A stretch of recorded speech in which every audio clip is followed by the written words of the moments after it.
যোৰহাটত অসমৰ মুখ্যমন্ত্ৰী সৰ্বানন্দ সোণোৱাল উদ্বোধন কৰে দহাবৰা চুকস্থিত শ্ৰী শ্ৰী উত্তৰ কমলাবাৰী সত্ৰৰ শাখা সত্ৰ আৰু সাংস্কৃতিক গৱেষণা কেন্দ্ৰ 2016-17 বৰ্ষৰ অসম চৰকাৰৰ নিৰ্ধাৰিত পুঁজিৰ 30 লাখ টকাৰ ব্যয়েৰে নিৰ্মাণ কৰা হৈছে ভৱনটো ডক্টৰ ভূপেন হাজৰিকাৰ 94 সংখ্যক জন্মদিনৰ দিনা শিল্পীজনক শ্ৰদ্ধা মুখ্যমন্ত্ৰীজনৰ লগতে আজিৰ এই উদ্বোধনী অনুষ্ঠানত উপস্থিত থাকে ৰাজ্যসভাৰ সাংসদ কামাখ্যা প্ৰসাদ তাছা টিংখাং সমষ্টিৰ বিধায়ক বিমল বৰা শ্ৰী শ্ৰী উত্তৰ কমলাবাৰী শাখা সত্ৰ উদ্বোধন কৰি মুখ্যমন্ত্ৰীগৰাকীয়ে কয় যে ভূপেন দাই আমাৰ সমাজলৈ আগবঢ়োৱা অৱদান অনবদ্য সেয়ে যুগে যুগে ভূপেন হাজৰিকাক স্মৰণ কৰি আহিব এই সভাগৃহটোৰ বাবে প্ৰয়াত প্ৰসেনজিৎ ফুকন নামৰ ব্যক্তিজনে দান কৰি যোৱা একথা মাটিৰ বাবে তেওঁক অশেষ ধন্যবাদ জ্ঞাপন কৰে মুখ্যমন্ত্ৰীগৰাকীয়ে এই শাখা সত্ৰৰ সংযোজনে আধ্যাত্মিকতাৰ ক্ষেত্ৰখন আগবঢ়াই নিয়াত সহায়ক হ'ব বুলিও তেওঁ উল্লেখ কৰে এটি অতি স্মৰণীয় দিন ভূপেন দাৰ জন্মদিন ভূপেন দাৰ কথা আমি সকলোৱে অন্তৰকৰণে উপলব্ধি কৰোঁ অতি মৰমৰ অসমীয়া জাতি হিয়াৰ আমঠু ভূপেন দাক মই তেখেতৰ জন্মদিনৰ উপলক্ষে গভীৰ শ্ৰদ্ধাঞ্জলি জ্ঞাপন কৰিছোঁ আৰু আজি অনুষ্ঠানটো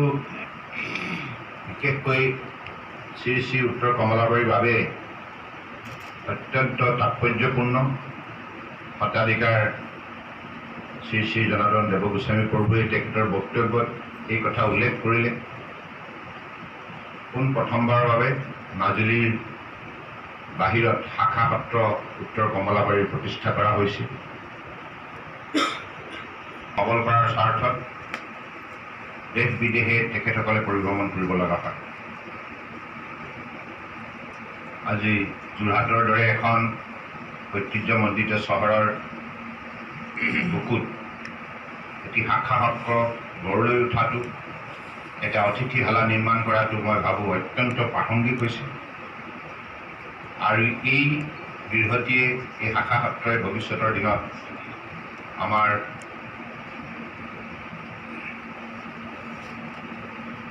গুৰুজনাৰ যি আদৰ্শ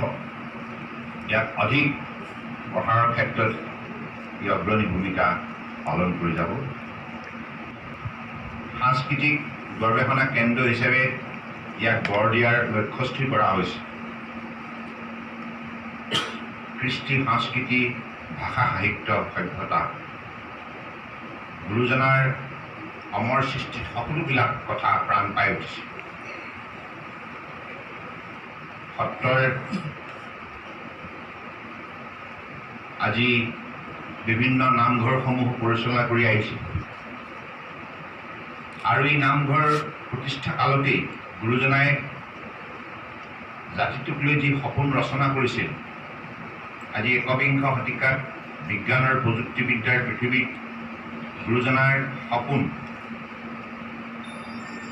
প্ৰাসংগিক হৈছে